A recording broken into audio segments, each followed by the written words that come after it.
मैं अपने भाई को वनवास भेजकर भाई की संपत्ति पे कब्जा नहीं कर सका। यदि मैं बना राजा तो सोचो गुरुजी, मैं अभी राजा बना नहीं हूं, केवल राजा बनने की बात निकली तो मेरे बाप की मृत्यु हो गई, अनर्थ हो गया।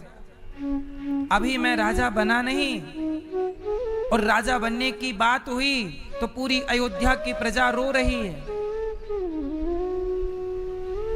यदि मैं राजा बन गया तो सोचिए, राजा बनने की बात चली कि भरत राजा बनेगा, बात चलने मात्र से मेरे पिता की मृत्यु हो गई, मेरी कौशल्या जैसी माता विधवा हो गई,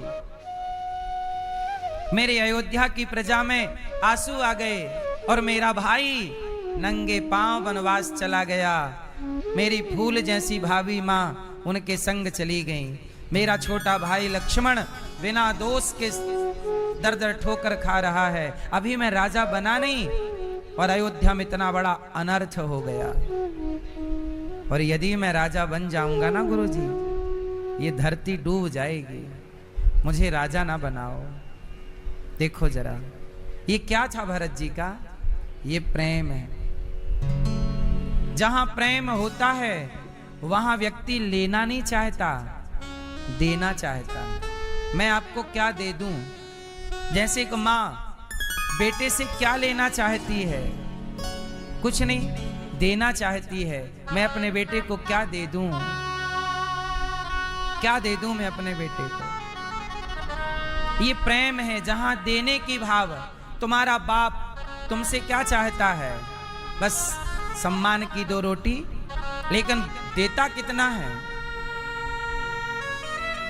जितना एक बाप अपने बेटे को देता है, जितनी दौलत तुम्हारे बाप ने तुम्हें दी, इतनी दौलत किसी को देता तो नौकर चाकर सैकड़ों उसकी पलकों पे रखते और उस पैसे से सारी जिंदगी खूब सेवा करते हो, बादाम का काजू का हलवा खिलाते।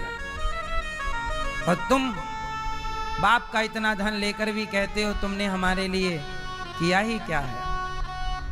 ये प्रेम है एक पिता का, जो पुत्र से कुछ लेता नहीं है, सिर्फ देता। कमाता है सारी जिंदगी और सारा खेत, प्रॉपर्टी, घर तुम्हें दे देता। जहां देना है वहां प्रेम है और जहां लेना है वहां स्वार्थ है। इसलिए कुछ लोग स्वार्थ को प्रेम समझ लेते हैं। जहां स्वार्थ है वहां सिर्फ स्वार्थ है, प्रेम नहीं है। प्रेम क्या है? भरत जी, मैं राजा नहीं बनूंगा गुरुजी, मैं तो चित्रकूट जाऊंगा। अब भरत जी चित्रकूट चले और जब चले तो भरत जी सिर के बल चलने लग गए। कौशल्या जी बोली, भरत क्या कर रहा है?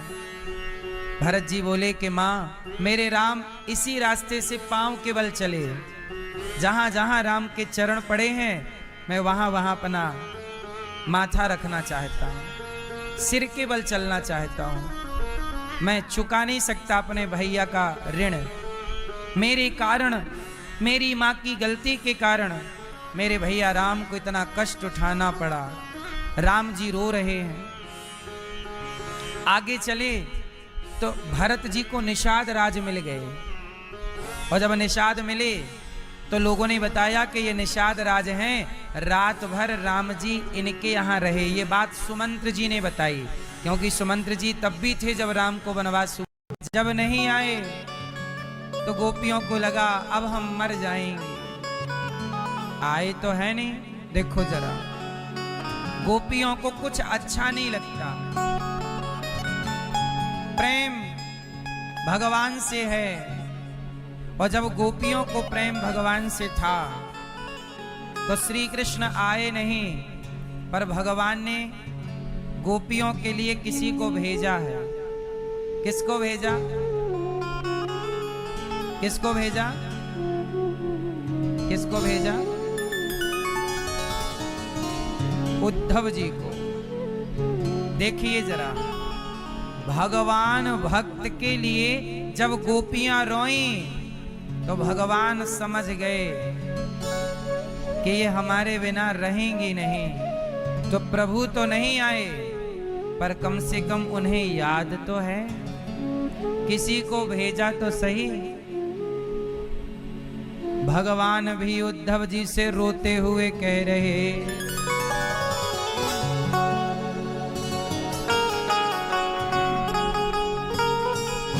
उद्धव वृंदावन जइयो,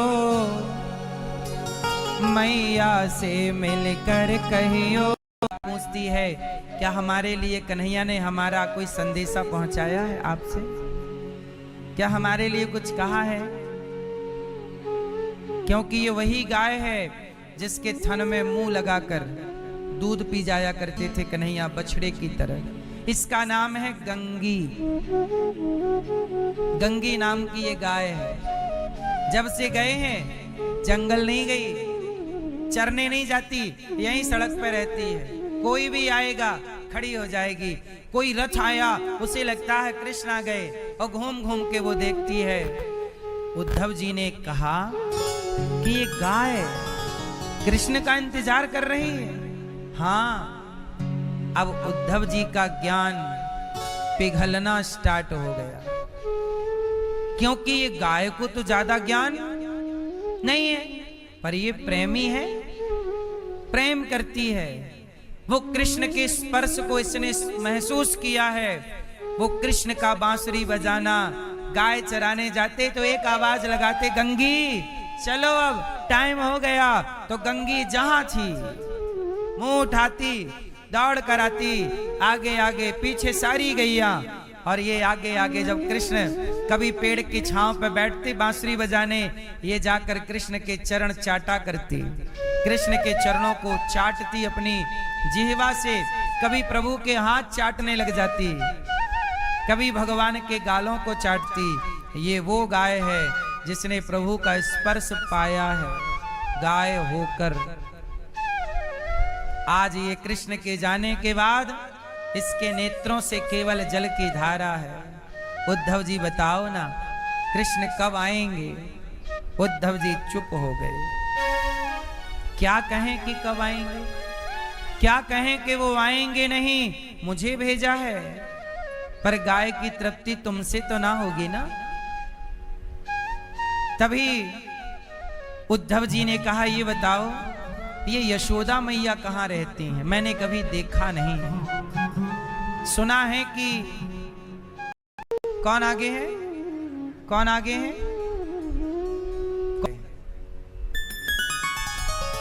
अर्जुन वही जो आगे। इसलिए आप भी अपने जीवन की इस यात्रा में, जीवन की इस लड़ाई में, जीवन के संघर्ष में अपने को सदा पीछे रखिएगा और प्रभु को सदा अपने से आगे रखिएगा।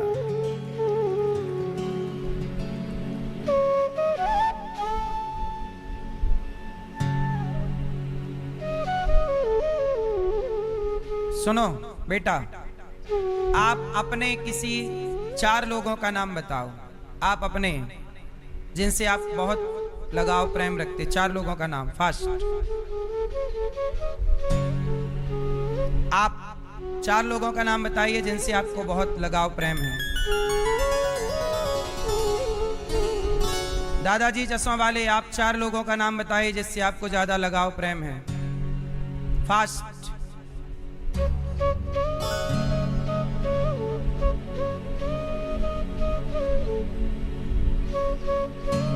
समस्या जानते हो क्या है? इन 4 नाम में भगवान का नाम किसी के पास नहीं था। हमने क्या पूछा कि आप जिससे प्रेम करते हैं, अधिक लगाव रखते हैं, उनके नाम बताइए। इन 4 में आपने ईश्वर को सम्मिलित नहीं किया। किया? फिर अर्जुन कैसे बनोगे? अर्जुन तो वो है जो पहला आपका नाम क्या होता? कृष्ण, फिर दिव्या, फिर देवा। ये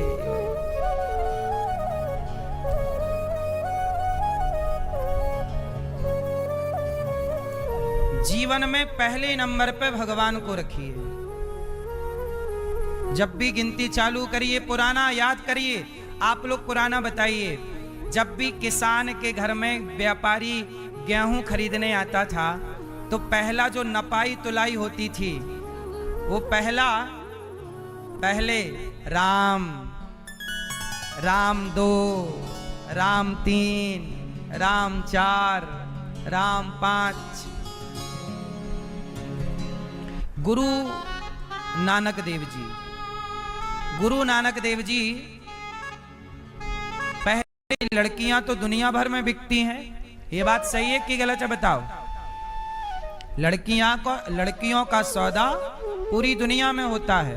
लड़कियां खरीदी, अभी नहीं, एक 13 साल की लड़की एक रिक्शे वाले ने एक होटल में बेच दी, जबकि वो घर जा रही है, रिक्शे वाले से कह रही भैया हमें घर छोड़ दो। वो ले जाके होटल में दे आया और उस लड़की के पैसे उसके संग रेप किया और होटल में दे दिया। फिर उस होटल ने अपने ग्राहकों को बेचा और फिर दूसरी होटल में शिफ्ट कर दी, फिर तीसरी। 5 दिन तक वो लड़की बिकती रही, 13 साल की। सुनी कि नहीं ये घटना? अभी चल रही है बाजार में ये घटना। 30 लोगों ने उसके साथ बलात्कार किया, 13 साल की लड़की के साथ 30 लोगों ने। क्या है ये? इसलिए मेरी बहनों, मेरी मां, आप किसी के चक्कर में ना पड़े। वो लड़की तो 13 साल की बेचारी अबोध थी, उसे तो कुछ भी पता नहीं था, लेकिन आप तो जान करके झूठे आई लव यू में, प्यार में फंस जाती हो और वो ले जाके आपको, जो आपका मुसलमान यार है जिसे लव जिहादी के, और यदि साल में ऐसे 2-4 फंसा लिया तो 40-50 लाख फ्री के मिल गए। अच्छा धंधा है ये। इसी धर्म पर चलते हुए आपसे समाज सीखेगी। जैसे भरत जी ने कहा कि मैं नहीं को भागवत सुनवाई, आपने अपने पुत्रों के लिए भागवत पुत्रों को सुनवाई ताकि इनका संस्कार मजबूत हो। इन 7 दिनों में ये कुछ तो सीखेंगे। और ये आप अच्छे पिता होने का परिचय दे रहे हैं, अच्छे पुत्र होने का परिचय दे रहे हैं, अच्छे भारतीय का परिचय यही है कि आप अपने बच्चों को, अपनी पीढ़ियों का भी आपने उद्धार किया। बच्चों को भी संस्कार इस कथा से मिल ही गए 7 दिनों में कुछ ना कुछ, और आपकी आने वाली पीढ़ी भी आपके पुण्य से खुशहाल रहेगी। कहते हैं बाढ़े पूत पिता के धर्मा, माँ बाप के पुण्य से पुत्रों में वृद्धि होती है। भगवान आप सबको स्वस्थ और सुखी रखें।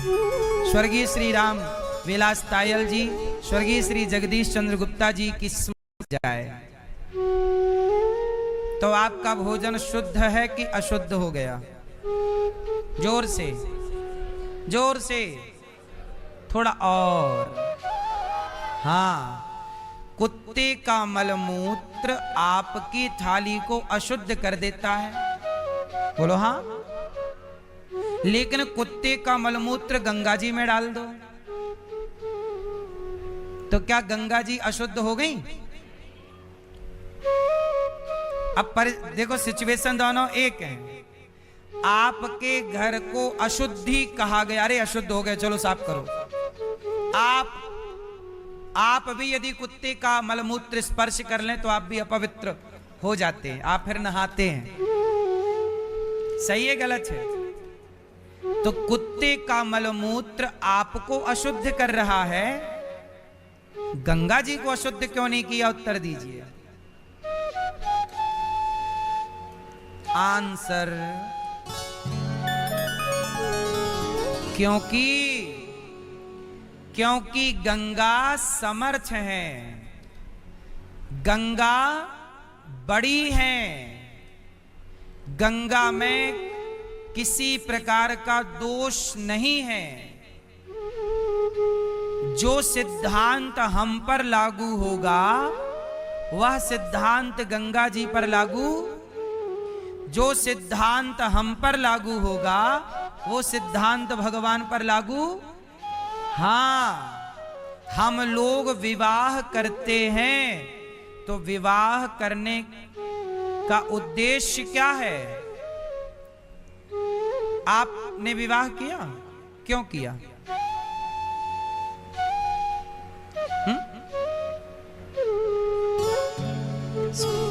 सब कर रहे हैं, अपन भी कर लो। भैया बताएंगे हमारे, आपने विवाह किया